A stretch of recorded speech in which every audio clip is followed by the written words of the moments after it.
After the departure of Todd Monken as Georgia's offensive coordinator to the Baltimore Ravens in the NFL, it was only obvious who was going to slide into the spot at offensive coordinator, and Mike Bobo. He's done it before. He played at Georgia. He worked with Todd Monken, so he was able to see kind of Todd's wrinkles in certain things and how he attacks defenses. And some Georgia fans, I noticed, not only on the timeline but in the media, are panicking like this is such a step back or de-evolution back to when Georgia couldn't get past 9-3 because it was run, play action pass. And I'm here to tell you, and I will continue to say this, just like I did about Nick Saban, there needs to be no questioning of Kirby Smart when it comes down to who to hire at coordinator. He has proven the back-to-back national champion, the next one up, the Kirby kid, the South Georgia Slaughterman. Trust Kirby Smart when it comes to hiring people. And the best part about this, if you're a Georgia fan, let me give you a hint.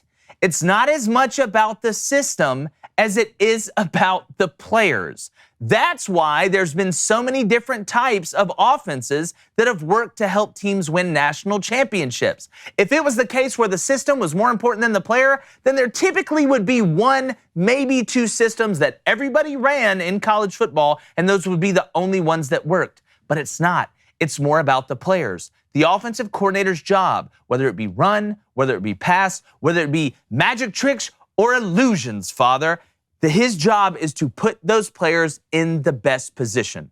Mike Bobo knows how to do that. Mike Bobo understands how to do that. Mike Bobo can evolve. He knows Todd Monken. He understands Todd Monken. Georgia is going to be fine because at the end of the day, it's like Globo Gym.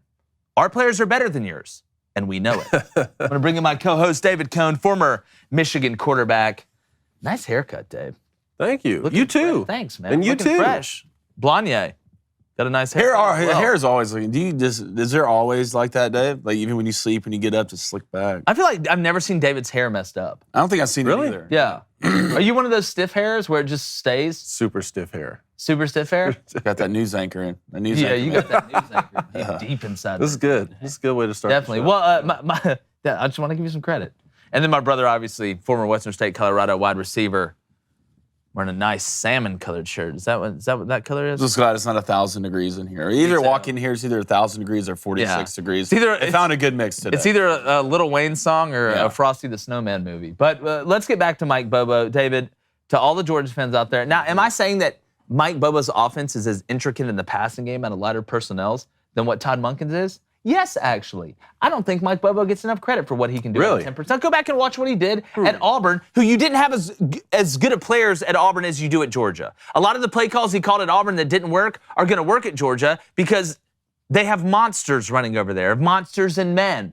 It's like the Odyssey. It's some epic, of Gilgamesh, the type players they have over there. But David, what would you say to Georgia fans that are panicking? I have several thoughts. For the Georgia fans saying, well, we never won a national championship when Mike Bobo was the OC. That's correct, but Mike Bobo never got a shot under Kirby Smart. That was under Mark Richt. And to your point about, it's all about the players, and if you have good enough players, then any OC can call the plays. Georgia still had really good players under Mark Richt and Mike Bobo, but Rusty Manziel made a good point, which was Georgia was elite 1 through 45 on their roster for a long time. The reason now they've been able to get over the Alabama hump is because their players are elite 1 through 85, not just for the first half of that roster. So that's what I think. You have to ask the reverse question. Would Todd Monken have been able to lead the type of offense that would have won national championships under Mark Richt had he been there?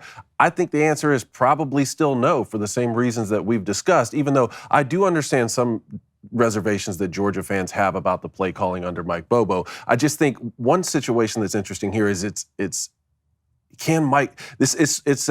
difficult for Mike Bobo to win in this situation, because if he does lead an offense to a national championship, that would have been great. You would have been a hero for the last 40 years at Georgia football. Now you're just doing what's been done the last 2 seasons, right? So it's putting him in a position where it's like Stetson Bennett's gone now.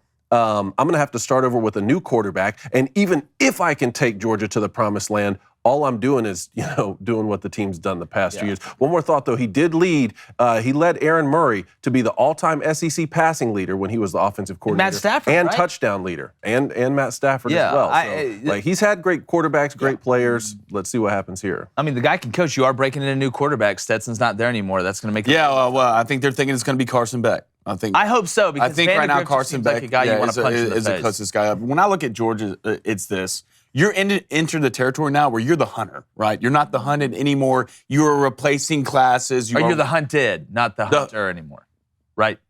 What? You said Georgia is the hunter, not the hunted. Georgia's the hunted now is what you mean, I believe. No, I'm saying Georgia's the hunter. Georgia's the hunter now. They're out there killing everybody. All right, no one's hunting. No one's going to hunt Georgia. Georgia is the hunter. Okay. Does that make sense?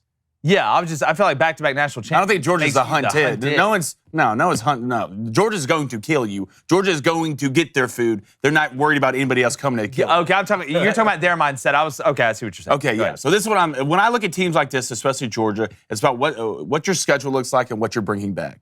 All right. So right now, I mean, you're bringing back Brock Bowers. Mm-hmm. You're bringing back Lab McConkey. We see the depth that you have. You got Mississippi State and Missouri transfers. I love it from Missouri and Thomas from Mississippi State. You got to see what happens legally with Ra Thomas. Yeah, I mean, that's half the battle with any of the stars. You see Reed Gilbert going to Nebraska. We'll see if we ever. Trayshawn Holden just got kicked off for Oregon, the Alabama wide receiver. You bring back a huge piece up front. Van Pelt, I believe his name is. He didn't go. He bypassed the draft, which is huge for a new quarterback. Then you look at your defense. You lose Jalen Carter. You lose Ringo, but we're used to seeing Georgia lose guys and then reload, right? That's what they do. You still bring back Kamari Lassiter. You still have pieces in the secondary that are phenomenal, and you still have guys at the D line that it's just like Bama, all right? You start rolling coordinators in and out, but you still have the guys to win. That's what Bama does. The reason Bama won all those national championships is not because they just have elite play calls all the time. It's because when they get off the bus, all right, they are better than you. Yeah. It doesn't matter if you're Moses, God, it doesn't matter. They can say hike and just beat you because you can't be, we say this all the time, if you're small and stupid, you're not going to win a lot of games. Mm-hmm. If you're big and dumb, probably not going to lose a lot of games. But if you're small and huge and fast, which Georgia is, you're going to win most of the games and go through the SEC. Who are we worried about in the SEC? Especially the East, if I'm Georgia. Who the hell are we worried about? South Carolina? Their defense is terrible personnel-wise. What are you going to do? So right now, I look around the SEC, you don't return a lot of quarterbacks. The only one who's returning a quarterback is South Carolina, and the inconsistency of that kid is week in and week out. Other than that, nobody really I'm scared of. Bama still breaking into quarterback. We don't really know. We know he's a good runner, but not an elite thrower of the ball. So if I'm Georgia, I am afraid of nobody. I am driving this car, not in the front seat. I'm not in the back seat. Right now, you are the top dog in the SEC. So me worried about Georgia and the Kirby Smart team, and we got to wait for the transfer portal was May 1st through the 15th. Yeah. I ain't worried about a damn thing if I'm Georgia. No, I'm with you. Again, I mean, right now it's Georgia and Bama. Because I'm interested to see that Alabama battle between Jalen Milroe and Ty Simpson. I'm interested to see how that goes because there's a lot of people that are very, very high on Ty Simpson. But I'm telling you, if Jalen Milroe can just throw it good enough with the way he can run, it's a problem. But you do bring back Jane Daniels and LSU. And LSU. I'll be interesed to see what LSU's like this year. I think they overachieved last year, I think. A lot of close games. But I don't know if they're going to do as well as last year. Because that defense for LSU, I mean, you lost some pieces. Well, and it's funny you mentioned defense because I saw that from some Georgia fans too, saying, well, if Georgia continues to have the elite-type defenses they've had the last 2 seasons, then yeah, Mike Bobo can come in and do just enough for us to win. And that's the difference between these Kirby Smart teams and I think some of the Mark Richt teams. You bring back both your inside linebackers, which is huge. Most of your secondary. Some teams need a full makeover. Some teams don't need a makeover. Some teams need a little splotch here or there. Hey, YouTube, appreciate you checking us out. We want you to help us join the fight to save women's sports from men. Best way to do that, hit that subscribe button, share the show. We're going to continue to talk about it, not just for Riley Gaines, but for the little girls out there who haven't had their opportunity yet, and we don't want that opportunity stolen by biological males. So hit that subscribe button, share the show, because like I said, we're going to keep getting this point hammered home, and we need your help. Thank you.